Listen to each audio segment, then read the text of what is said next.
கொரிந்தியர் 2:2. நம்ம அதை மறந்துடுறோம். நம்ம ஒரே ஒரு வாரம் மட்டும்தான் நம்ம யோசிப்போம். இந்த வாரம் தெரியுமா? குட் ஃப்ரைடே அன்னைக்கு மட்டும்தான் நம்ம சிலுவையை பத்தி பார்ப்போம். மற்ற நாள் எல்லாம் என்ன பண்ணுவோம்? சிலுவையினால் வருகின்ற பலன்களை மட்டும் பார்க்கணும். சிலுவையினால் வருகின்ற சிலுவையினால் வருகிற செழிப்பு, சிலுவையினால் வருகிற ஆசீர்வாதம், சிலுவையினால் வருகிற கணம், சிலுவையினால் வருகிற எல்லா பயங்களையும் நம்ம பார்க்கிறோம். ஆனா சிலுவையை மட்டும் நம்ம மறந்துடுறோம். அந்த ஒரே ஒரு வாரம் மட்டும் நம்ம உபவாசம் இருந்து நாம அன்னைக்கு மட்டும் நம்ம தியானிப்போம். ஆனா இன்னைக்கு நாம என்ன பார்க்க போறோம்? பவுல் என்ன சொல்கிறாரு? படிக்க பார்ப்போம். 1 கொரிந்தியர் 2:2. இயேசு கிறிஸ்துவை சிலுவையில் அறையப்பட்ட அவரையே என்று வேறும் செய்யும் உங்களுக்குள்ளே அறியாதிருக்க தீர்மானித்திருந்தோம். பவுல் அப்போஸ்தலர் இப்படியாக எழுதுகிறார். அவருக்கு என்ன தெரியுமா? நீங்க அவருடைய வார்த்தை படிங்க, அவர் எழுதின வார்த்தைகளை படிங்க, அவருடைய வாழ்க்கையை படிங்க. அப்போஸ்தலர் நடவடிக்கையில் இருக்கிற அவருடைய வாழ்க்கையை படிங்க. அவர் சுத்தி சுத்தி வந்தாலும் எதை சுத்தி தான் வருவாரு? சிலுவை சுத்தி தான். எப்படி சுத்தி சுத்தி பார்த்து என்ன பேசினாலும், என்ன மாதிரி எந்த ஊருக்கு போனாலும் சரி, என்ன பண்ணாலும் என்ன பண்றாரு? சிலுவையை பத்தி. சிலுவையில நீங்க அப்ப அவர் என்ன சொல்றாரு? அந்த சிலுவை மட்டும்தான் எனக்கு தெரியணும். புதிய ஏற்பாட்டுல பாதி புதிய ஏற்பாடு எழுதுனது இவர் தான். ஆனா அவர் என்ன சொல்றாரு? எனக்கு இயேசுவை பத்தி தெரியணும். ஏங்க அவருக்கு தெரியாதா? சிலுவை பத்தி தெரியாத? பாதி புதிய ஏற்பாடு எழுதுனது இவர் தான். ஆனா அவர் என்ன சொல்றாரு? நாம இன்னைக்கு ஒரு நேரம் பைபிள் படிச்சுட்டோம், ஒரு 50 பைபிள் வசனம் நம்ம மனப்பாடமா சொல்லிட்டோம் அப்படின்னு சொன்னா நமக்கு எல்லாமே தெரிஞ்சிடும் நினைச்சிடறோம். சபையில் இருக்கிறவங்கள விட எல்லாருமே நான் தான் பரிசுத்தவான், ஏன்னா எனக்கு 50 வசனம் தெரியும் அப்படின்னு நம்ம நினைச்சிடறோம். ஆனா அவர் என்ன சொல்றாரு? பாதி புதிய ஏற்பாடு எழுதிட்டு என்ன சொல்றாரு? எனக்கு சிலுவை தெரியும். நீங்க பாஸ்டர் சொன்னாங்க பிலிப்பியர் 4:4. அவர் அதை எதுல இருந்து எடுத்துறாரு? நீங்க நினைப்பீங்க நாம அதை படிச்சோம்னு வச்சுக்கோங்களேன், நாம நிறைய நேரத்துல அதை மறந்துடுவோம். அவர் என்ன சொல்றாரு? சந்தோஷமா இருங்கள், களி கூறுதலா இருங்கள், அப்படியே ஜாலியா இருங்க அப்படிங்கிறாரு. நான் திரும்பவும் சொல்றேன், ஜாலியா இருங்க, நீங்க சோகமாவே இருக்க கூடாது, கர்த்தருக்குள்ள களி கூர்ந்து இருங்க அப்படிங்கிறாரு. எங்க திரும்ப எழுதுறாரு? ஜெயில இருக்கு.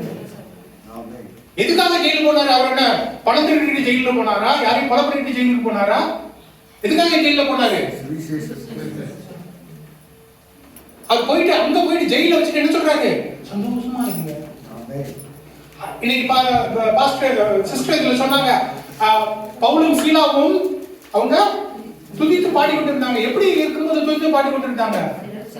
சிறைச்சாலையில கால்ல கட்டு, கையில கட்டு புடிச்சு வச்சிருக்கிறாங்க, அங்க இருந்துட்டு பாடுறாங்க. அவர் என்ன சொல்றாரு?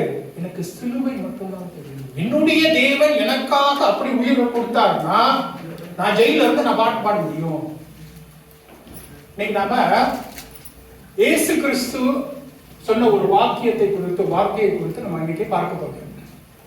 சிலுவையிலே நம்ம பார்க்க போறோம். சரிங்களா? அப்போ இயேசு கிறிஸ்து அவர் சொல்றாரு, பவுல் சொல்றாரு, எனக்கு இயேசு கிறிஸ்து மட்டும்தான் தெரியும், வேற எதுவும் வேண்டாம்.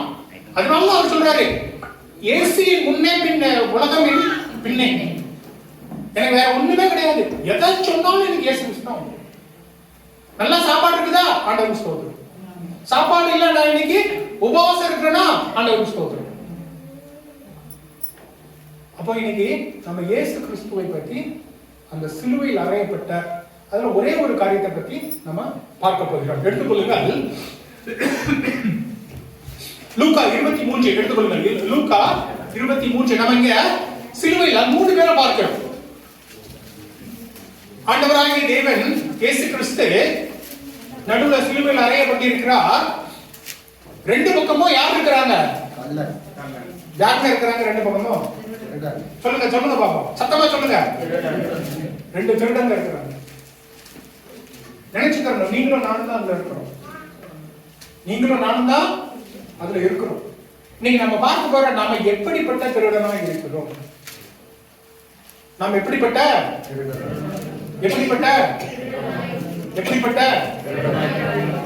அப்படின்னு நம்ம பார்க்க போறோம். லூக்கா 23 அதுல முதலாவது ஒரு திருடன் இருக்கிறான் பாருங்க. அவன் மனம் திரும்புகிற திருடனா இருக்கிறான். அவன் திருடி இருக்கிறான். அதாவது ஏதோ 5 ரூபா 10 ரூபாய் திருடினதுக்காக சிலுவையில் அறைய மாட்டாங்க. பெரிய ஒரு தவறு செஞ்சாதான் திருடுவாங்க. பெரிய தவறு செஞ்சிருக்கிறான் அப்படின்னு சொன்னா அவனுடைய மனம் அது ஏதோ லகுவா திருடி இருக்க மாட்டான். திரும்ப திரும்ப திருடினதுனாலதான் அப்படின்னா அவன் மனசும் ஒரு கடினமான மனசுதான். அவங்க வர்றான், சிலுவையில் அறையப்பட்டு இருக்கிறான். எல்லா மக்களும் போறாங்க, இயேசு கிறிஸ்துவை ஏளனம் செய்கிறார்கள். அவரை நோக்கி ஏளனம் செய்கிறார்கள். எல்லாரும் சொல்றாங்க, இவெல்லாம் என்னமோ பெருசா சொன்னா, தேவாலயத்துக்கு போனா என்னெல்லாமோ பிரசங்கம் பண்ணா, இந்த தேவாலயத்தை இடிச்சிருங்க, நான் 3 நாள்ல பண்ணிடுவேன், திரும்ப கொண்டு வந்துருவேன்னு சொன்னா, இன்னைக்கு பாருங்க அவனே அவனை தூக்கி போட்டாங்க. இதெல்லாம் அவன் கேட்டுக்கிட்டு இருக்கிறான். எல்லாரும் அவனை இயேசு கிறிஸ்துவை ஏளனம் செய்வதை அவன் பார்த்து கொண்டிருக்கிறான். 2 திருடங்களும் கேட்டுக்கிட்டு இருக்கிறாங்க. ஆனா அந்த காரியத்துக்கு மத்தியில், அந்த சூழ்நிலைக்கு மத்தியில் இவனு இருக்கிறான். அந்த சூழ்நிலைக்கு மத்தியில இயேசு கிறிஸ்துவானவர் முதலாவது என்ன திரும்ப ஜெபிக்கிறாரு? பிதாவே இவர்களை சொல்லல. எலிஷா அவனை ஏளனம் செய்த ஒரு இளம் வாலிபர்கள் இருப்பாங்க. அவங்க என்ன பண்ணிருப்பான்? அவங்க ஜெபிப்பான், அவங்களை அழித்து போடும்படியாக வந்துரும். இவனுக்கு அந்த கதை தெரியும், இவன் பார்க்கிறான். ஆனா இயேசு கிறிஸ்து என்ன பண்றாரு? பிதாவே இவர்களை என்னடா இவர் ஒரு வல்லமை உள்ளவரா இருந்திருந்தா அவங்களாம் அழிக்கிறதா சொல்லியிருக்கணும், அவங்களெல்லாம் சாபதான போட்டிருக்கணும். இவரு என்ன மன்னிக்கணும்னு சொல்றாரு. அவன் பார்க்கிறான். அதை பார்த்த உடனே அவன் மனம் மாறுகிறது, அவன் மனம் திரும்புகிறது. நாம இங்க ஏதோ ஒரு பரிசுத்தவானுடைய பிரசன்னத்துல இருக்கணும். ஒருவேளை இவரு தேவகுமாரனா தான் இருக்கணும். ஏன்னா நாம இன்னைக்கு சிஸ்டர் சொன்னாங்க, என்னால உட்காரவே முடியல அப்படின்ட்டு. அந்த வழியை நம்மளால தாங்க முடிகிறது. நம்மளுக்கு ஏதோ நம்மளுக்கு வேற ஒன்றும் பெருசாலாம் வேண்டாம், நம்மளுக்கு ஒரு சளி காய்ச்சல் வந்தாலும் நம்மளால தாங்க முடியாது. அப்படியே படுக்கையில படுத்துட்டு அம்மா வரணும், அப்பா வரணும், எல்லாரும் மக்கள்ல இருக்கணும். ஆனா அவரு சிலுவையில இருக்கிறாரு. 2 பக்கமும் கை, நீங்க பார்த்திருப்பீங்க, மூச்சு விட முடியல. ஒவ்வொரு பேச்சும் இப்படிதான் வரணும். அவர் என்ன சொல்றாரு? முதல்ல என்ன சொல்றாரு அவரு? பிதாவே இவர்களை, உங்களுக்கு என்ன பண்றாங்கன்னு உங்களுக்கு தெரியல. யோசிச்சு பாருங்களேன். அவன் பார்க்கிறான், அவனை திருட அவன் யோசிச்சு பார்த்திருப்பான். நான் திருடுறது தெரியாம திருடுனா, தெரிஞ்சுதானே திருடுங்க. எந்த இடத்துல போய் எப்படி எடுக்கணும் அதெல்லாம் பிளான் போட்டு தானே நான் திருடுங்க. அப்ப இவங்க எல்லாம் பிளான் போட்டு தானே இவரை அடிச்சிருக்கிறாங்க. ஆனா இவர் என்ன சொல்றாரு? அவங்க எல்லாம் தெரியாம பண்றாங்க, அவர்களை மன்னியும். அப்ப இவர் ஒருவேளை இவங்க சொல்ற மாதிரி ஒரு தேவகுமாரன் தானோ, ஒருவேளை இவர் பரிசுத்தவான் தானோ, அவனுக்கு அவன் யோசிக்க ஆரம்பிக்கிறான். அப்போ அவன் என்ன தெரியுமா சொல்றான்? 23ல லூக்கா 23:41 படிங்க. 41 23ல நாமோ நியாயப்படி தண்டிக்கப்படுகிறோம், நாம் நடப்பித்த தக்க பலனை அடைகிறோம், இவரோ தகாததொன்றையும் நடப்பிக்கவில்லையே என்று அவனை கடிந்து கொண்டு அவன் யோசிக்கிறான். அப்போது அவன் யோசிக்கிறான். அவன் சொல்றான், அந்த இன்னொரு ஒரு திருடன் சொல்றான் இவரை கிண்டல் அடிக்கிறான். யோ, நீரெல்லாம் ஒரு தேவகுமாரனா இருந்தா உங்களையும் நீ ரசிச்சுக்கணும், என்னையும் ரசிச்சு கொள்ளும், என்னையா பேசுறீரு அப்படி சொல்றான். அவனை இவன் என்ன சொல்றான்? டேய் அப்படி இல்லடா. இவன் யோசிக்கிறான். இவன் பார்த்த உடனே இவனுக்கு மனம் மாறுகிறான். இவன் மனம் மாறுகிறான். மனம் மாறிட்டு என்ன சொல்றான்? டேய் நீயும் நானும் தப்பு பண்ணிட்டு தான் வந்திருக்கிறோம், இவரு தப்பு பண்ணல. அல்லேலூயா. அவன் அந்த இடத்துல அதை பார்க்கிறான், எல்லாத்தையும் பார்க்கிறான். அவன் பார்த்துட்டு அவனுக்கே மனசு குத்துது. நாம தப்பு பண்ணணும், நாம தப்பு பண்ணதுனால நமக்கு இது சரியான, நாம பட்ட தப்புல செய்த தப்புல நம்மளை பிடிச்சிட்டாங்க. நம்மளை இங்க பிடிச்சிருக்கிறாங்க. அப்ப அவன் அங்க இருந்து யோசிச்சிருப்பான், சிலுவையில அறைந்து அவன் நம்மளை பிடிக்க வரும்பொழுது மட்டும் நம்ம கொஞ்சம் ஃபாஸ்டா ஓடிருந்தாங்க, நம்ம தப்பிச்சிருக்கலாம. யாரும் காட்டி கொடுத்துட்டாங்களே, என்ன மட்டும் இப்ப விட்டுருந்தா நான் அவனை அடிச்சிருப்பேன் அப்படி நம்ம யோசிக்கும் பொழுது ஆண்டவராக இயேசு கிறிஸ்து அங்க இருந்து என்ன சொல்றாரு? பிதாவே இவர்களை இது என்ன வித்தியாசமா இருக்குது. இவர் அவங்கள ஏன் அப்படி சொல்லல? உடனே என்ன சொல்றாங்க? டேய், நீயும் நானும் தப்பு பண்ணதுனால இங்க இருக்கிறோம். ஆனா இவர் தப்பே பண்ணல. அவனுக்கு உணர்த்தப்படுகிறான். அவனுக்கு உணர்வு வருகிறது, நான் தப்பு பண்ணதுனால இங்க சிலுவையில இருக்கிறேன், ஆனா இவர் தப்பு பண்ணாம இருக்கிறேன் அப்படின்னு நம்ம யோசிக்கிறோம். இன்னைக்கு நீங்களும் நானும் அதை நம்ம யோசிக்கணும். இன்னைக்கு நீங்களும் நானும் அந்த சிலுவையில் அறையப்பட்டிருக்கணும். நீங்களும் நானும் தப்பு பண்ணதுனால நீங்க யோசிக்கல, நான் கிறிஸ்டியன் ஃபேமிலியில் தான் பிறந்தேன், நான் ஆண்டவரை ஏற்றுக்கிட்டேன். ஆனால் நீங்களும் நானும் எத்தனையோ விதத்துல நம்ம தவறு செய்கிறோம், பாவம் செய்கிறோம். நீங்களும் நானும் தான் அதுல இருந்திருக்கணும். அவங்க யோசிக்கிறான், என்ன யோசிக்கிறான்? இவர் தப்பு பண்ணல. ஹல்லேலூயா. உடனே அவன் என்ன பண்றான்? தப்பு பண்ணல அப்படின்னு சொன்ன உடனே அவன் என்ன சொல்றான்? ஆண்டவரே என்னை நினைச்சு கொள்ளுங்க. ஹல்லேலூயா. நீர் உங்களுடைய ராஜ்யத்தில் இருக்கும் பொழுது பாருங்க, ஒரு சின்ன ஜெபம் பண்றோம். என்ன ஜெபம்? என்னை நினைத்துக் கொள்ளும். அவ்வளவுதான். என்னை நினைத்துக் கொள்ளும். அவ்வளவுதான் ஜெபிக்கிறோம். சின்ன ஜெபம். அதுக்கு எவ்வளவு பெரிதான ஒரு வல்லமை பாருங்க. ஆண்டவர் என்ன சொல்றாரு? உடனே ஆண்டவர் என்ன சொல்றாரு? இன்றைக்கு நீ என்னுடனே கூட பரதேசியில் இருப்பாய். ஏங்க, ஒரு திருடன் ஆண்டவர் சொல்ல, ஏப்பா நீ ஞானஸ்நானம் எடுத்தியாப்பா, நீ அபிஷேகம் பற்றியா, நீ 4 இடத்துல போய் பிரசங்கம் பண்ணியா, நீ 4 பேருக்கு சுவிசேஷம் சொன்னியா, அப்படின்னாதான் வர முடியும் அப்படிலாம் சொல்ல. என்ன சொல்றாரு? என்னோடு கூட பரதேசிலே என்னோடு கூட இருப்பார். ஆமென். சின்ன ஜெபம், மனம் கசிந்து ஒரு ஜெபம். ஆண்டவரே மன்னிச்சிருங்க.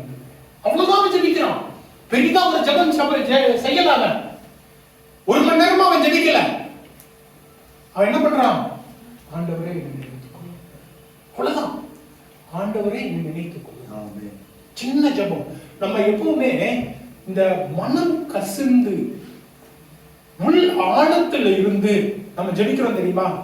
அந்த ஜெபத்துக்கு ஆண்டவர் எப்பவுமே வருது. ஆமென். நாம பெருசா அப்படியே கோட்டு சூட்டு எல்லாம் போட்டுட்டு நம்ம பைபிள் வசனம்லாம் ஒரு 50 வசனம் சொல்லி 1.5 மணி நேரமா ப்ரே பண்றதுனால ஆண்டவர் நம்ம ஜெபத்தை கேட்பாரு. அது பண்றது தப்பு கிடையாது, ஆனா அதனால ஆண்டவர் கேட்பாரு. நாம ஒரு 50 வசனம் சொன்னா பாஸ்டர் நல்லா பாராட்டுவாங்க. பாஸ்டர் வந்து பரவாயில்லையே நீங்க நிறைய வசனம் சொல்றீங்களே அப்படின்னு பாராட்டுவாங்க. அப்படின்னு நம்ம ஜெபிச்சோம்னு வச்சுக்கோங்க, அந்த ஜெபம் கேட்கணும். மனம் கசிந்து ஆண்டவருக்கு முன்பாக மனம் திரும்பி சின்ன ஜெபம், ஆண்டவரே என்னை நினைத்துக் கொள்ளும். அவ்வளவுதான் நம்ம ஜெபிக்கிறோம். ஆண்டவரே என்னை நினைத்துக் கொள்ளும். தேவனாகிய கர்த்தர் அவர் ஒரு ஓமை சொல்லுவார். ஒரு ஒரு ஆயக்காரனும் ஒரு பாரிசியும் போய் ஜெபிக்க போயிருப்பாங்க. தேவாலயத்துக்கு ஜெபிக்க போயிருப்பாங்க. அவன் ஆயக்காரன் கடைசியில நின்றுட்டு, தேவாலயத்தின் கடைசியில் நின்று, ஐயா நான் தப்பு பண்ணிட்டேன், தேவனே நான் தப்பு பண்ணிட்டேன், என்ன மன்னிச்சிருங்க ஆண்டவரே அப்படின்னு நம்ம ஜெபிப்போம். அந்த பாரிசி என்ன மாதிரி எப்படியாக ஜெபிப்பான்? அப்படியே ஒரு பெரிய அந்த தேவாலயத்துக்கு வர்றதுக்கு கூடிய அந்த ரோப் எல்லாம் போட்டு அந்த ட்ரெஸ் எல்லாம் போட்டுட்டு, இந்த பாருங்க ஆண்டவரே நான் இந்த ஆயக்கார மாதிரி இல்ல, நான் நல்லவன், என் ஜெபத்தை கேளுங்க அப்படின்னு நான் ஜெபிக்கிறோம். ஆண்டவர் என்ன சொல்றாரு? யார் அங்க யாருடைய ஜெபம் அங்க கேட்கப்பட்டது? யாருடைய ஜெபம் கேட்கப்பட்டது? யாருடைய ஜெபம் கேட்கப்பட்டது? தூங்குறவங்க எல்லாம் பதில் சொல்லுங்க பாப்போம். யார் அங்கே ஜெபம் கேட்கப்பட்டது? சொல்லுங்க பாப்போம். ஆயக்காரனுடைய ஜெபம் தான். ஆமென்.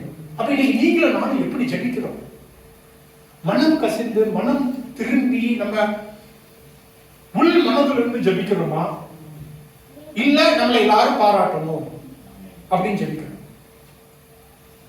அப்போ அவன் மனம் கசிந்து அங்க ஜெபிக்கிறான், அவனுடைய ஜெபம் கேட்கப்படுகிறது. ஆமென். அல்லேலூயா. அல்லேலூயா. அவன் அந்த கடைசி நிமிஷத்துல ஜெபிக்கிறான். வெளியே இருந்து இந்த இந்த அதிகாரத்தை வாசிக்கல அப்படின்னு வச்சுக்கோங்களேன். இன்னைக்கு இப்ப நீங்களும் நானும் அந்த இடத்துல இருக்கிறோம், அந்த கொல்கத்தால இருக்கிறோம். நம்ம அங்க இருந்து பார்க்கிறோம், தூரத்துல இருந்து பார்க்கிறோம். நம்ம என்ன நினைப்போம்? அந்த திருடன் நரகத்துக்கு போயிட்டான் அப்படிதான் நினைப்போம். நம்மளுக்கு இதை பத்தி தெரியலன்னு வச்சுக்கோங்க, நம்ம என்ன நினைப்போம்? அவன் நரகத்துக்கு போயிட்டான், அவன் தப்பு பண்ணா, புடிச்சு போட்டாங்க. சாம்சன் அவன் பெரிதான ஒரு இஸ்ரவேல் அதுல ஒரு நியாயாதிபதி. அவன் தேவ பரிசுத்த ஆவியினாலே நிரப்பப்பட்டவன், பரிசுத்த ஆவியினாலே அவன் அபிஷேகிக்கப்பட்டவன். அவனை பிடிச்சிடுறாங்க. பிடிச்சி அவனுடைய எதிரிகள் என்ன சொல்றாங்க? எங்கெல்லாம் கொஞ்சம் கழி கொடுத்த அங்க நீ டான்ஸ் ஆடு அப்படிங்கிற மாதிரி பண்றாங்க. அவன் மனம் கசிந்து அழுகிறான். அப்ப என்ன சொல்றான்? அவன் அங்க ஜெபிக்கிறான். அப்ப அவனுக்கு அவனுடைய வல்லமை திரும்ப வருது. இப்போ நீங்க பைபிள்ல அந்த காரியம் எழுதப்படல, அது உங்களுக்கு தெரியல, நீங்க தூரத்துல இருந்து பாக்குறீங்க. நீங்க என்ன நினைப்பீங்க? அவன் நரகத்துக்கு போயிட்டான், அவன் தவறு பண்ணா பிடிச்சிட்டாங்க, எதிரிகள் அவனை கொன்னுட்டாங்க, அவன் அவங்களோட சேர்ந்து செத்து போயிட்டான். அப்ப என்ன நினைப்பீங்க நீங்க? அவன் போயிட்டான், நரகத்துக்கு போயிட்டான். ஆனா அவன் கடைசியில ஜெபம் பண்ணான் தெரியுமா? அந்த ஜெபம் நம்மளுக்கு தெரியலன்னா நாம நினைப்போம், நாமளும் என்ன நினைப்போம்? அவன் நரகத்துக்கு போயிட்டான். அதனாலதான் எபிரேயர் 11 அவன் பேர் போட்டு. அதனாலதான் நம்முடைய வேலை என்ன தெரியுமா? நம்முடைய வேலை நற்செய்தி சொல்லணும். அவரு கடைசி நிமிஷத்துல ஜெபிச்சு பரலோகத்துக்கு போனாரா, ஆண்டவரை ஏற்றுக்கொண்டாரா நம்மளுக்கு தெரியாது. அப்ப நாம அதை பத்தி எதுவும் சொல்லக்கூடாது. பிஜிஎஸ் வந்து இதை பத்தி அடிக்கடி சொல்லுவாங்க. உன் வேலையும் என் வேலையும் நற்செய்தியை சொல்லணும். அவன் நரகத்துல இருக்கிறானா பரலோகத்துல இருக்கிறானா நமக்கு தேவை. அது ஆண்டவர் பார்த்துப்பாரு. அவன் கடைசி நிமிஷத்துல இந்த பாவி மாதிரி, இந்த திருட மாதிரி கர்த்தாவே நினைத்துக் கொள்ள சொல்லி அவன் போயிருவான்.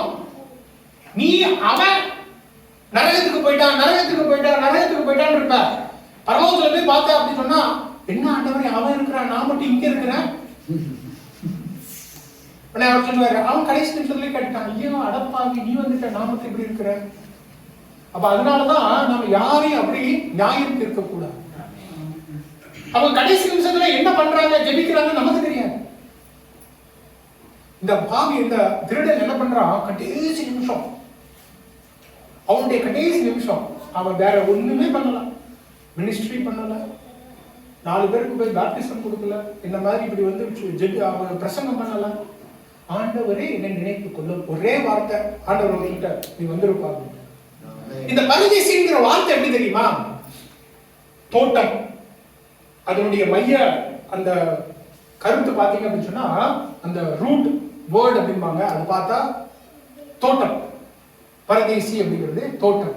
இந்த ஏதேன் தோட்டத்துல பாவம் வந்ததினாலே ஏதேன் தோட்டத்தில் இருந்து மனுஷங்க வெளியே போயிட்டாங்க. ஆதாமும் ஏவாளும் வெளியே போயிட்டாங்க. இன்னைக்கு ஆண்டவர் என்ன பண்றாரு? தேவனுடைய சிலுவையினாலே அதே தோட்டத்துல நம்மளெல்லாம் அதனாலதான் சிலுவையை பற்றி நம்ம அறிந்து கொள்ளணும்.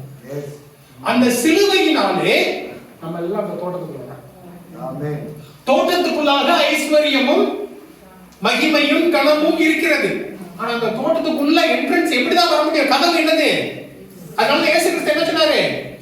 நானே அவர்தான் வழி. அதான் சிலுவை.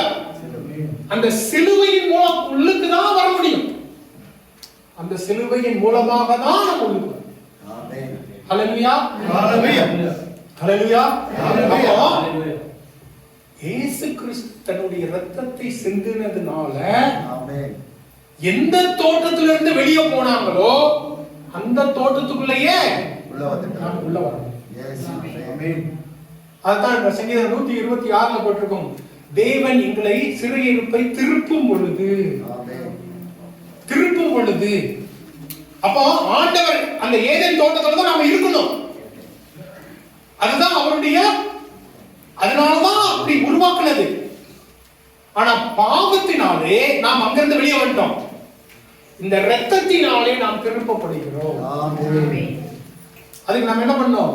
ஆண்டவரே வேற ஒண்ணுமே வேண்டாம், ஆண்டவரே என்னை, அவ்வளவுதான். அந்த ஒரு சின்ன ஜெபம் நீங்களும் நானும் அந்த ஜெபத்தை செய்வதற்கு தயாராக இருக்கிறோம். நாம நினைக்கலாம், நான்லாம் இன்னைக்கு நான் சர்ச்சில் இருக்கிறேன், நான் கரெக்ட் டைமுக்கு நான் வந்துடுறேன் சர்ச்சுக்கு, நான் பாட்டு பாடுறேன், பிரசங்கம் பண்றேன், நான் தான் அந்த ஜெபம் செய்ய வேண்டிய தேவையில்லை. அதனாலதான் பவுல் என்ன சொல்றாரு, எனக்கு இயேசு கிறிஸ்துவை பற்றியும் சிலுவை பற்றியும் மட்டும்தான் நான் தெரிஞ்சு கொள்ளலாம், வேற ஒண்ணுமே தெரிய வேண்டாம். அல்லேலூயா. அப்ப முதலாவது நம்ம பார்க்கிறது அதுல என்ன அப்படின்னு சொன்னா, மனம் திரும்புகிறான். அவன் என்ன சொல்றான், நான் நியாயப்படியாக நான் கண்டிக்கப்பட்டிருக்கணும், நாம அப்படிதான் இருக்கிறோம்.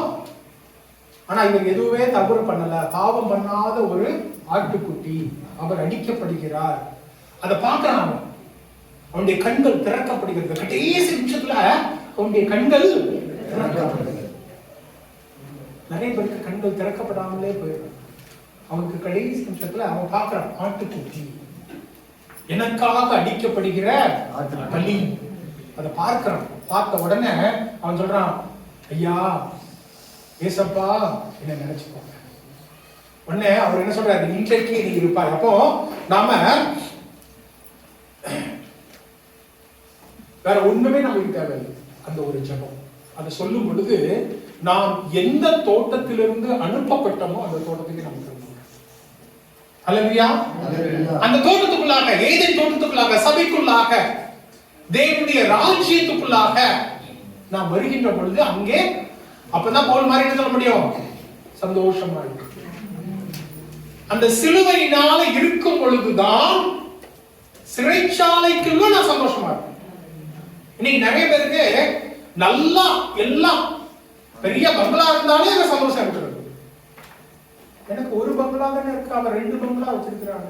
நான் ஒரு கார் தானே வச்சிருக்கிறேன், அவன் 2 கார் வச்சிருக்கிறாங்க. அப்படி இருக்கு. ஆனா இவன் பவுல் என்ன சொல்றாரு, சிறைச்சாலையிலும் சந்தோஷமா இருக்கு. எப்படி இருக்க முடியும்? இயேசு கிறிஸ்துவினால இருக்கு, சிலுவையினால இருக்கு. அல்லேலூயா. அப்ப முதலாவது இயேசு கிறிஸ்துவினுடைய இரத்தத்தினாலே ரட்சிக்கப்பட்டு முதலாவது ஏதேன் தோட்டத்துக்குள்ளாக, பரதீசிக்குள்ளாக போனது யார் தெரியுமா? பவுல் இல்ல, பேதுரு அல்ல, அவரோடு இருந்த 3 வருஷம் இருந்த சீஷர்கள் அல்ல, அந்த வருடத்துல இருந்த பிரதான ஆசாரியன் அல்ல. நம்ம ஊர்ல சொல்லுவாங்கல்ல, சைக்கிள் காப்புல ஆட்டோவே ஓட்டாண்டா அப்படின்பாங்க தெரியுமா? ஆண்டவர் சொன்னாரு, கடைசியில முன்னால வர்றவங்க பின்னால போயிருவாங்க, பின்னால போனா முன்னால வந்துருவாங்க பாரு. என்ன கடைசியில என்ன பண்ணா, சைக்கிள் காப்புல ஆட்டோ விட்டா, ஆண்டவரே என்ன நினைச்சுக்கோங்க, ஆண்டவரே நீ நான் தான் இருப்பேன். அல்லேலூயா, அல்லேலூயா. அப்ப இன்னைக்கு நாமெல்லாம் சர்ச்சைக்கு வர்றோம் அப்படின்ட்டு நாம பெருமைப்பட முடியாது. நாம இன்னைக்கு பவுலாக இருக்கலாம், பேதுருவாக இருக்கலாம், பிரதான ஆசாரியனாக இருக்கலாம். என்ன கடைசியில நம்மளுக்கு தெரியாம வந்து போடுது, நாமெல்லாம் அங்கே இருக்கு. அல்லேலூயா. அப்ப முதலாவது நம்ம பார்க்கிறது மனம் திரும்பின ஒரு திருடனை பார்க்க. இரண்டாவது அடுத்த பக்கத்துல என்னது, கடின இருதயம் கொண்ட ஒரு திருடனை பார்க்க. அவனும் இந்த திருடன் பார்த்தா அதே காரியத்தை தான் பார்க்கறான். இந்த திருடன் கேட்டா அதே வார்த்தைகளை தான் அவனும் கேட்கிறான். ஆனா அவன் என்ன சொல்றான், நீ தேவகுமாரனா இருந்தால். ஒருத்தன் என்ன சொல்றான், ஆண்டவரே நீர் தேவகுமாரன் என்னை நினைத்தருளும். அவனுக்கு ஒரு வாக்குத்தத்தம் கொடுக்கப்பட்டாச்சு, நீ இன்னைக்கு என்னோட இருப்பாய் அப்படின்னு சொல்லியாச்சு. இவன் என்ன பண்றான், நீ தேவகுமாரனா இருந்தால். ஒரே கடின இருதயம். சாத்தான் இயேசு கிறிஸ்துவை சோதிக்க வருகிறான். என்ன தெரியுமா சொல்றான்? முதல்ல என்ன சொல்றான், நீர் தேவகுமாரனா இருந்தால் இந்த கல்லெல்லாம் அப்பமா. நீர் தேவகுமாரனா இருந்தால் மேல இருந்து கீழே குதியும். என்ன பண்றான் திருடன், என்ன சொல்றான், நீர் தேவகுமாரனா இருந்தால் சிலுவையில இருந்து நீர் இறங்கி வர என்னைய ரட்சியும். அப்ப இன்னைக்கு நீங்களும் நான் என்ன கேட்கிறோம், ஆண்டவர்கிட்ட என்ன கேட்கிறோம்? அவனும் இயேசு கிறிஸ்துட்ட பேசுறதுதானே ஜெபம், ஆண்டவர்கிட்ட பேசுறதுதான் ஜெபம். ஒருத்தன் என்ன சொல்றான், ஆண்டவரே என்னை நினைத்துக் கொள்ளும். இயேசுவே என்னை நினைத்துக் கொள்ளும். இன்னொருத்தர் வந்து சொல்றான், நீர் தேவகுமாரனா இருந்தால் இதெல்லாம் பண்ணுங்க நீங்க, அப்படின்னாதான் நான் நம்புவேன். இன்னைக்கு நாம ஆண்டவர்கிட்ட என்ன ஜெபிக்கிறோம்? நீர் எனக்கு ஜபத்து, என்னுடைய ஜபத்துக்கெல்லாம் பதில் கொடுத்தாதான் நான் சர்ச்சைக்கு வருவேன். நான் தான் ஜெபிக்கிறேன், அவங்களும் தான் ஜெபிக்கிறாங்க, அவங்களுக்கு கிடைச்சிச்சு, எனக்கு கிடைக்கல. அப்ப நான் எதுக்கு சர்ச்சைக்கு வரணும்? நீர் எனக்கு ஜபம் பதில் கொடுத்தாதான் நான் வருவேன். அப்படி இருக்கிறோமா? ஆண்டவரே நீங்க என்ன பண்ணாலும் பண்ணுங்க ஆண்டவரே, நீர் சிலுவையில் எனக்காக அடிக்கப்பட்டீர், நான் வருவேன். நான் உண்மை பாராட்டுவேன், பாடுவேன், நான் பைபிள் படிப்பேன், நான் ஜபம் பண்ணுவேன், நான் சர்ச்சைக்கு வருவேன். நீங்க என்ன நீங்க பதில் கொடுத்தா கொடுங்க, கொடுக்கல வேண்டாம். பவுல் அப்போஸ்தலன் ஜெயில இருந்து அவன் பாடுறான், நானும் வந்து பாடுவான். நீங்க அப்படி பண்ணி பாருங்க. நம்ம பைபிள்ல பார்த்தோம் அப்படின்னு சொன்னா விடுதலை கிடைத்து பெரிதான நம்ம கதைகள்ல விசுவாச கதைகள்லாம் நம்ம கேட்கறோம் தெரியுமா? அவங்கள யாருமே நீர் தேவனாய் இருந்தால், நீர் இதனை செய்தால், அதுக்கப்புறம் நான் உண்மை ரட்சிப்பேன், நான் உண்மை பாடுவேன் அப்படின்னு யாருமே சொல்ல. மோசே செங்கடல் முன்னால இருக்கிறாங்க, ஆண்டவர் என்ன சொல்றாரு? கை நீட்டு அப்படிங்கிறாரு. அவன் சொல்லல, ஆண்டவரே நீர் ஆண்டவராக இருந்தால் அதை முதல்ல கடங்க, அதுக்கப்புறம் நான் நீட்டுறேன் அப்படின்னு சொல்லாரு. அவன் நீட்டுறான், அதுக்கப்புறம் தான் யோசுவாவும் அந்த ஆசாரியர்களும் என்ன பண்றாங்க? அது யோர்தான் சாரி அந்த எரிகோ மதில் பட்டணம் அது பூட்டப்பட்டிருக்குது. அவங்க ஒவ்வொரு நாளும் மார்ச் பண்ணி போறாங்க. யோசிச்சு பாருங்களேன். பாஸ்டர் வந்து சொல்றாரு, பாஸ்டர் எல்லாமே அந்த 10 வருஷமா சொல்றாரு, நம்ம யாரும் அதை கேட்கறது கிடையாது. பாஸ்டர் சொல்லி சொல்லி பாக்க, நீங்க சீக்கிரம் வாங்க சீக்கிரம் வாங்க சீக்கிரம் வாங்க அப்படின்ட்டு. அந்த மனுஷன் வயசாயிடுச்சு, ஏதோ சொல்லிட்டே இருக்கிறாரு. இந்த காலில் வாங்கி இந்த காலில் விடுறல, இந்த காலில் இந்த காலையும் விட்டுறாரு. ஒருவேளை பாஸ்டர் சொல்றாருன்னு வச்சுக்கோங்க,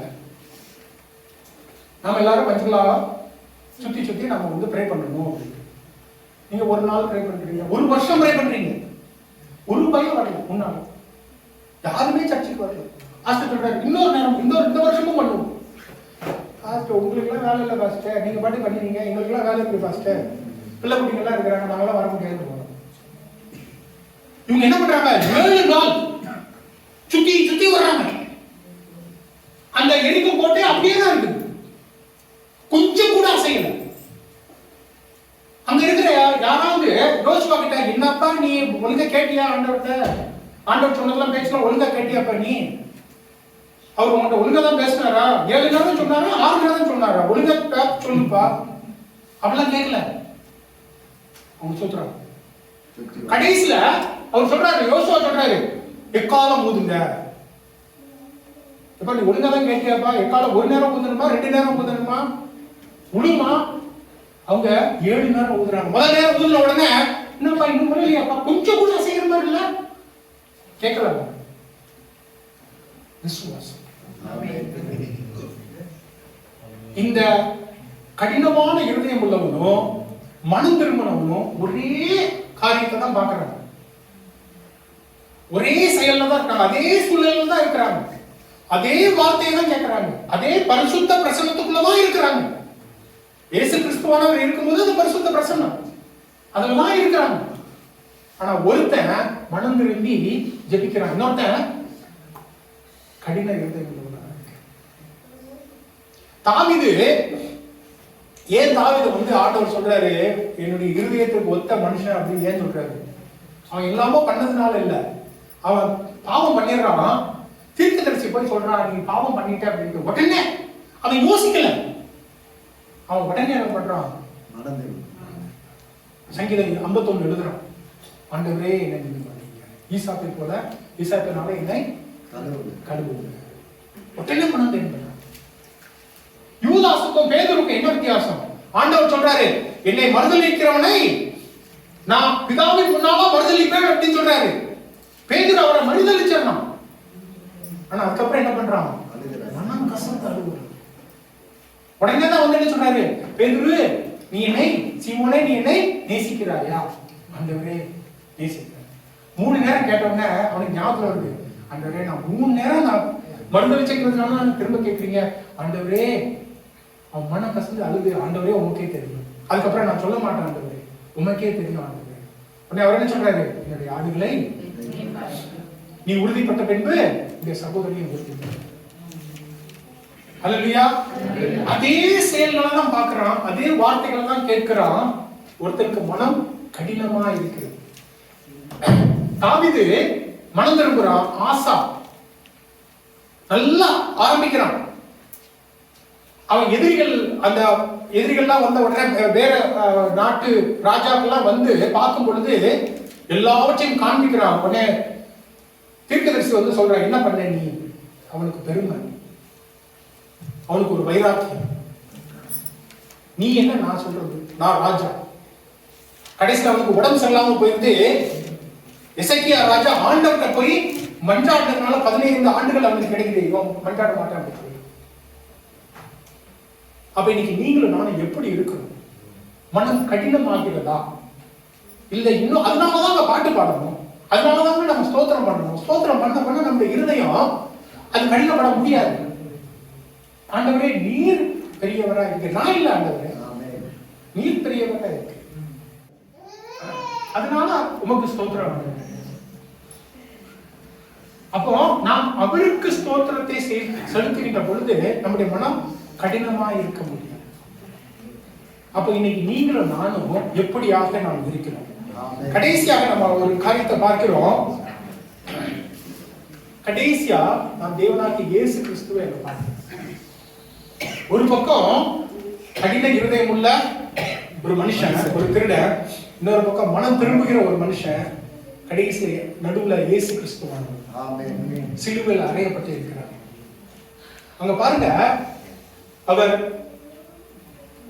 அங்க வந்து முதல்ல பிலாத்துவினாலே அந்த போர் சேவகர்கள் அவரை அடிச்சிருக்கிறாங்க. நீங்களாம் அடி வாங்கிருக்கீங்களான்னு தெரியல. ஸ்கூல்ல எல்லாம் நல்லா அப்பா சொல்லிருப்பாரு, சார் முகத்தை மட்டும் விட்டுருங்க சார், பிரிச்சு எடுத்துருங்க சார் அப்படின்னு. அதனால இன்னைக்கு நாங்களாம் நல்லா இருக்கிறோம். இன்னைக்கு இருக்கிற பிள்ளைங்க எல்லாம் ஏன் நல்லா இல்லைன்னா அதான் ஒரு காரணமா இருக்கலாம். அவங்க சொல்லிடுவாங்க, பாஸ்டர்லாம் சொல்லியிருப்பாங்க, உங்களுக்கு எல்லாம் சொன்னாங்களான்னு தெரியல. எங்க அப்பா தான் சொல்லியிருக்காங்க, என்ன கேளுங்க, நான் கேட்டிருக்கிறேன். ஸ்டாலின் ஒரு வார்த்தை இருக்காரு, அவர் பேர் மாதிரியே இருப்பாரு, அவர் ஸ்டாலின் மாதிரியே தான் இருப்பாரு. அவர் அடிச்சாருன்னு வச்சுக்கோங்களேன், 4 நாளைக்கு உட்கார முடியாது. தமிழ் வாத்தியார், எங்க அம்மா தமிழ் வாத்தியார். எங்க அம்மாட்ட படிச்சதை விட அவர்கிட்ட படிச்சதான் அதிகம். அவரை வச்சுதான் நான் வந்து அம்மானே கத்துக்கிட்டேன். அவர் அடிக்கும் அம்மா. அப்படி அவர் அடிக்கும் பொழுது 4 நாளைக்கு உட்கார முடியாது, அதுவே தாங்க முடியாது. ஆனா இந்த போர் சேவகர்கள் இந்த இயேசுவை அடிக்கிறாங்க, அதுலயே தசெல்லாம் பிஞ்சி வந்து இருக்குது, அதையே தாங்க முடியாது. அதுக்கப்புறம் சிலுவையை சுமந்துட்டு வந்திருக்கிறார். யோசிச்சு பாருங்க, அதையும் தாங்க முடியாது. அப்புறம் கையில அடிச்சிருக்கிறாங்க. யோசிச்சு பாருங்க எவ்வளவு வேதனை. அந்த வேதனைக்கு மத்தியில முதல்ல என்ன தெரியுமா சொல்றாரு அவரு? இன்னைக்கு நீங்களும் நானும் இருந்தா என்ன பண்ணுவோம்? ஆண்டவர் சொல்ல பாருடா, நான் 5000 பேருக்கு சாப்பாடு போட்டேன், எவனாவது வந்தானா சொல்றாரா? 12 வருஷம் 12 பேரு 3.5 வருஷம் அவங்களுக்கு நான் என்னமா சொல்லி கொடுத்தேன், வந்தாங்களா சொல்றாரா? நான் தேவகுமாரன் எனக்கா இப்படி சொல்றாரா? என்ன சொல்றாரு? இவர்கள் என்ன பண்றதுன்னு தெரியாம பண்றாங்க ஆண்டவரே. அதுதான் என்னுடைய இயேசு கிறிஸ்து. இந்த இயேசு கிறிஸ்துவை நீங்களும் நானும் தியானிக்க முடியும். எப்படி இப்படியாக சொல்லுகிறார்? ஒரு இடத்துல இயேசு கிறிஸ்துவானவர் ஒரு ஊமை சொல்லுவாரு. ஒரு நல்ல மேய்ப்பன் 99 ஆடு இருக்கும், 99 ஆடு அது எங்கிட்டதான் இருக்குது, ஆனா ஒரே ஒரு ஆடு காணாம போயிடுச்சு, நான் அந்த ஆடை தேடி போவேன் அப்படின்னு ஒரு ஊமை சொல்லுவாரு. சரிங்களா? இங்க அதைத்தான் பண்ணி காமிக்கிறேன். ஒரே ஒரு ஆடு திருட அங்க இருக்கணும், அந்த ஆடு காணாம போயிடுச்சு. அந்த ஆடு சொல்லுது, என்ன சொல்லுது? ஆண்டவரை என்னை நினைத்துக் கொள்ள அப்படி சொல்லுது. உடனே ஆண்டவர் சொல்றாரு, நீ இன்னைக்கு என்னோடு. அதுதாங்க என்னுடைய இயேசு கிறிஸ்து, அதுதாங்க அந்த சிலுவை. அவருடைய நோக்கம் எல்லாம் எதுல இருக்கு பாருங்க. எனக்கு தேவன் பிதாவாகிய தேவன் கொடுத்ததை நான் முடிக்கணும். ஆமென். அல்லேலூயா. ஹalleluya. நான் அந்த ஒரு ஆடு காணாம போயிடுச்சு, அதை தேடி வந்திருக்கிறேன். இன்னைக்கு நீங்களும் நானும் பண்றோம். பவுல் அப்போஸ்தலர் அப்போஸ்தலர் நடவடிக்கைகளை நம்ம படிக்கலாம். 16ல பவுல் அப்போஸ்தலர் அவரை பிடிச்சி ஜெயில போட்டுருவாங்க. அங்க இன்னைக்கு நம்ம சிஸ்டர் சொன்ன மாதிரி நம்ம வந்து பவுலும் சீலாவும் அங்க பாட்டு பாடுறாங்க. ஜெயில அங்க ஒரு பெரிய எர்த்குவேக் வருது, பூகம்பம் வருகிறது. அப்ப ஜெயிலர் கொல்ல போகிறார், தண்ணியே கொண்டு தர போறாரு, ஏன்னா இவங்களை தப்பிச்சு போயிருப்பாங்க அப்படின்னு சொல்லிட்டு அவர் சொல்றாரு, நீங்களாம் ஒன்னா நீ எதுவும் பண்ணிக்காத, நாங்களாம் இங்க தான் இருக்கிறோம் அப்படின்ட்டு. உடனே அவன் அவங்க 2 பேருடைய கால்களையும் கழுவி வீட்டுக்கு கூட்டு போறான். வீட்டுக்கு கூட்டு போய் இவங்க என்ன பண்றாங்க, அவங்களுக்கு பிரசங்கம் பண்றாங்க. அவங்க எல்லாரும் இயேசு கிறிஸ்துவை ஏற்றுக்கொள்கிறார்கள். ஏற்றுக்கொண்ட உடனே அங்கேயே ஞானஸ்நானம் கொடுத்துறாரு. உடனே எல்லாத்தையும் பிடிச்சிடணும், டைம் வேஸ்ட் பண்ணக்கூடாது, அங்கேயே கொடுத்துறாரு. அடுத்த நாள் அதிகாரிகள் வர்றாங்க, ஏப்பா நீங்களாம் போங்கப்பா அப்படின்றாரு. இவர் என்ன தான் சொல்றாரு, டேய் நான் ரோம குடிமகன், நீ எனக்கு இப்பெல்லாம் அனுப்ப முடியாது. இந்த ரோம குடிமகன் நேற்று என்ன ஆச்சு, முந்தின நாள் அவர்களை ஜெயில போடும் பொழுது அவர் ரோம குடிமகனாக தான் இருந்தாரு. ஏன் அன்னைக்கு சொல்லல அவரு? முந்தின நாள் ஏன் பவுல் அப்போஸ்தலர் நான் ரோம குடிமகன், என்ன நீங்க ஜெயில போட முடியாது அப்படின்னு ஏன் சொல்லல? அங்க தவறான ஒரு ஆடு அங்க இருக்கு, வழிதவறின ஒரு ஆடு. அந்த ஆட்டை நான் வந்து இயேசு கிறிஸ்து கிட்ட சேர்க்கணும். அதனால அன்னைக்கு போய் ஜெயில இருக்கிறேன். பாட்டு பாடுறாரு, ஜெயிலர் அங்க ரட்சிக்கப்படுகிறார். அவருடைய வேலை முடிச்சாச்சு. உடனே என்ன சொல்றாரு, டேய் நான் ரோம குடிமகன். அதனாலதான் பவுல் அப்போஸ்தலர் சொல்கிறார், என்ன சொல்றாரு, நான் இயேசு கிறிஸ்துவையும் சிலுவையும் மட்டுமே அறிந்து கொள்ள வேண்டும். நீங்களும் நான் அப்படிதான் இருக்கணும். ஆண்டவர் நம்மள நல்லா இருக்கிற கோயம்புத்தூர்ல இருந்து பஞ்சுகுலா கொண்டு வர்றாரு. என்ன ஆண்டவர் பஞ்சுகுலா நல்லா இருக்கு, கோயம்புத்தூர் நல்லா இருக்கு, இங்க கொண்டு வந்துட்டீங்க ஆண்டவர். இங்க உனக்கு ஒரு ஆடு இருக்கு, அந்த ஆட்டை நீ ஆண்டவர்கிட்ட கொண்டு வர. அல்லேலூயா. அதுக்குதான் நீங்க அது முடிஞ்ச உடனே என்ன ஆகுது, டேய் நான் ரோம குடிமகன், என்ன நீ இப்படி நடக்க முடியும். அப்ப உங்களுடைய கவனம் எல்லாம் சிலுவையின் மேலும் சிலுவையில் அடிக்கப்பட்ட அந்த இயேசு கிறிஸ்து. அப்ப நம்முடைய தேவனாகிய இயேசு கிறிஸ்து கடைசி நிமிஷம் வரைக்கும் பிதாவாகிய தேவன் அவரை எதற்காக அனுப்பினாரோ அதிலேயே தான் குறிக்கோளா இருக்கிறார். யோசிச்சு பாருங்க, அந்த அவ்வளவு அடிக்கப்பட்ட நேரம் ஒவ்வொரு வார்த்தையும் நம்ம லேசா அடிக்கப்பட்டாலே நம்மளால பேச முடியாது. எத்தனை பேர் உங்களுக்கு வீசிங் வந்திருக்குலாம் தெரியல, எனக்கு வீசிங்லாம் வந்திருக்குது. வீசிங்லாம் பேச முடியாது. அவர் அங்க அடிக்கப்பட்டிருக்கிறாரு. ஒவ்வொரு வார்த்தையும் பேசுறதுக்கு மூச்சு எடுத்துதான் ஒவ்வொரு சொல்லு வார்த்தையை விடுங்க, ஒவ்வொரு சொல்லு பேசுறதுக்கு எவ்வளவு கஷ்டமா இருக்கும். ஆனா அவர் என்ன பண்றாரு, பிதாவே இவர்களை மன்னியும் சொல்லிட்டு அப்புறம் என்ன சொல்றாரு, அந்த ஆட்டை பாக்குறாரு, நீ இன்னைக்கு என்னோட. ஆமென். நீங்க உங்களையும் பார்த்து என்னையும் பார்த்ததான்னு சொல்றாரு. அப்படிப்பட்டதான வேதனையினால உங்களையும் என்னையும் ரட்சிச்சிருக்கிறார். அப்புறம் கேட்கிறார், நீ எனக்காக என்ன பண்ண போறீங்க? ஹல்லேலூயா. ஹல்லேலூயா. நம்ம அந்த வேதனையில அவர் தன்னை நோக்கி பார்க்கல. நான் தேவகுமாரன், 5000 பேருக்கு சாப்பாடு போட்டேன், எத்தனையோ பேரை உயிர்த்தல வைத்தேன், அப்படிலாம் அவர் தன்னை நோக்கி பார்க்கல. பிதாவாகிய தேவன் என்னை எதற்காக அனுப்பினாரோ அதிலேயே தான் குறிக்கோள் இருக்கு. நீ உங்களுடைய கண் பார்வையும் உங்களுடைய மன பார்வையும் உங்களுடைய குறிக்கோளும் என்னுடைய குறிக்கோளும் அதுதான்.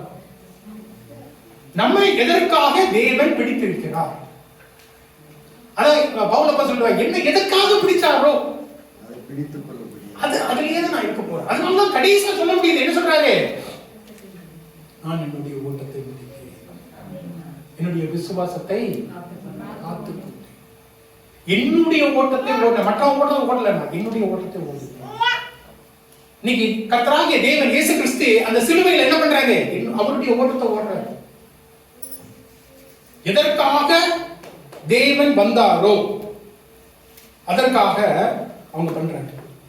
அப்ப இன்னைக்கு நீங்க அடுத்த வாரத்துல நீங்க எல்லாம் சில ஞானஸ்நானம் எடுக்க போறீங்க. நான் ஆக்சுவலி வேற மெசேஜ் நான் ப்ரிப்பேர் பண்ணி வச்சிருந்தேன்.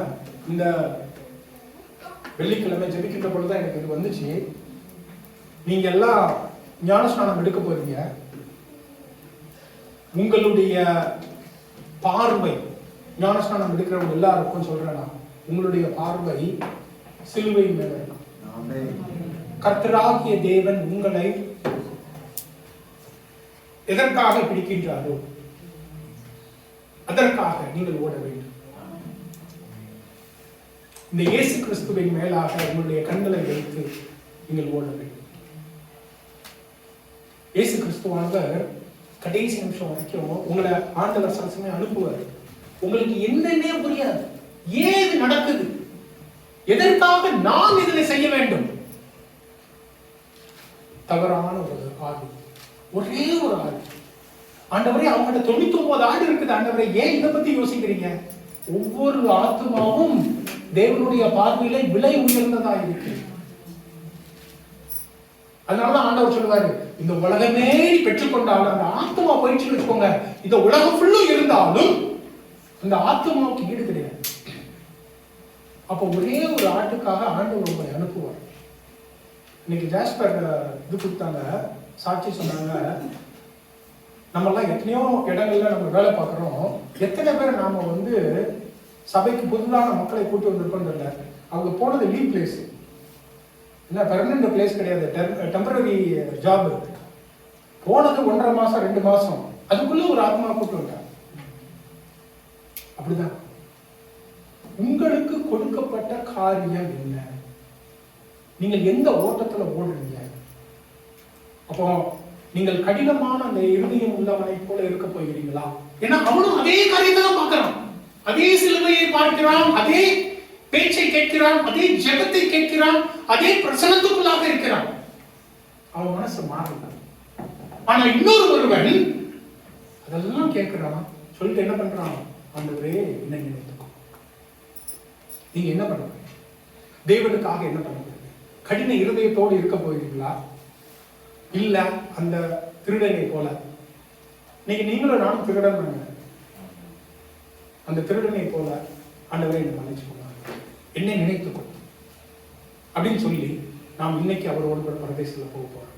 அந்த ஈகின் தோட்டம், எங்கிருந்து அனுப்பப்பட்ட தோட்டம், அந்த தோட்டத்துக்குள்ளாக நம்ம போயிடலாம். அப்புறம் இயேசு கிறிஸ்துவை போல பிதாவாகிய தேவன் நம்மை எதற்காக பிடித்தாரோ, பிதாவாகிய தேவன் நம்மை எதற்காக தெரிந்து கொண்டாரோ, நம்ம பாடுவோம், தாயினுடைய கற்பத்திலே என்னை தெரிந்து கொண்டார் அப்படின்னு. எதற்காக நம்மை தெரிந்து கொண்டாரோ அந்த செயலுக்காக, அந்த ஊழியத்திற்காக, அந்த ஒரு காரியத்திற்காக, அதுலயே நம்முடைய கண்கள் இருக்குதா? இல்ல நம்முடைய கண்கள் அதை அடங்கிடலாம், அங்க எங்க போகுதா? அந்த காரியத்துக்காக சிலுவைக்கும் போவதற்கு நீங்கள் தயாராக இருக்கிறீர்களா? அவர் அந்த ஒரே ஒரு திருடனை ரட்சிக்கிறதுக்காக அங்க வச்சு போயிருக்காரு. யோசிச்சு பாருங்க, அந்த நிமிஷத்துலயும் அவருக்கு என்னது? ரட்சிப்பு. நாம நல்லா இருக்கும் போதே சாட்சி சொல்றது இல்ல, நல்லா இருக்கும் பொழுதே நம்ம ஆத்மாக்களை ரட்சிக்கிறது இல்ல. அவர் அங்க சிலுவையில அறையப்பட்டிருக்கிறார், அங்கேயும் ஆத்மாவை ரட்சித்தார். அவர்தாங்க எல்லா விஷயத்திலும் நமக்கு முன்மாதிரி. அவர் தான். நம்ம பைபிள் அப்படிதான் போட்டிருக்குது. நம்முடைய மூத்த சகோதரர் நமக்காக எல்லாம் முன்மாதிரி அவர் தான். அதுலயும் பாருங்க, கடைசி நிமிஷம் அங்க போய் ஒரு ஆத்மா ரட்சிக்கணும். இன்னைக்கு நாம எப்படியாக இருக்கிறோம்? நான் எனக்கே தான் நான் சொல்லிக்கிறேன், நாம் எப்படியாக இருக்கின்றோம்? நாம் தேவன் நம்மை அழைத்த அழைப்பை நாம் நினைவு கூறுகிறோமா? தேவன் நம்மை எதற்காக அழைத்தார்? அந்த சிலுவை நோக்கி பார்க்கிறோம். இது கிறிஸ்துமஸ் டைம் வருது, நாமெல்லாம் அவர் பிறந்ததை குறித்து நம்ம யோசிப்போம். ஆனா இன்னைக்கு சிலுவை குறித்து நீங்கள் யோசிக்கணும், தியானிக்கணும், ஆராதிக்கணும். சிலுவையும் அதில் அறையப்பட்ட இயேசு குறித்து மட்டுமே நமக்கு தெரியப்படும். பண்ணும் பொழுது நம்முடைய எண்ணங்கள் எல்லாம் மாறி அவரை நோக்கி பார்க்கின்ற பொழுது மற்றதெல்லாம் அப்படியே போயிடும், ஒண்ணுமே இல்லாம போயிடும். அப்ப அது மட்டும்தான் எனக்கு வேணும். தேவனையும் தேவனுடைய ராஜ்யத்தையும். அப்ப நாம இன்னைக்கு நம்ம எழுந்து நிற்போம், நாம் ஜெபிப்போம்.